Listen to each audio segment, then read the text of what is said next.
Hi friends, పోషకాలు మెండుగా లభించే మునగాకులతో మైసూర్ పప్పు తయారు చేశాను. దీనికి కావలసిన పదార్థాలు మరియు తయారీ విధానం చూద్దామా?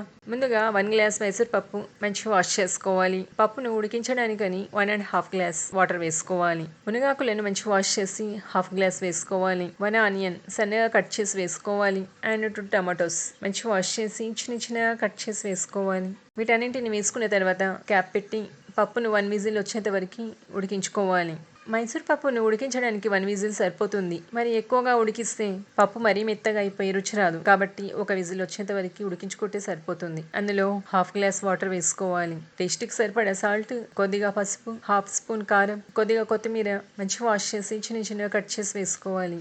ఒక చిన్న బౌల్లో కొద్దిగా ఆయిల్ వేసి 3 వెల్లుల్లి రెబ్బలు కొద్దిగా చిదిమి వేసుకోవాలి. ఇవి కొద్దిగా వేగాక చిటికెడు ఆవాలు, చిటికెడు జీలకర్ర, 2 ఎండుమిరపకాయలు, కరివేపాకు 2 రెమ్మలు వేసి కొద్దిగా వేయించి మూత పెట్టుకొని పప్పును మంచిగా మిక్స్ చేసుకొని కొద్దిగా వేసుకోవాలి. ఈ పప్పును 1 నిమిషం ఉడికించి వేడివేడిగా సర్వ్ చేసుకోవాలి. దీని రుచి చాలా అద్భుతంగా ఉంటుంది.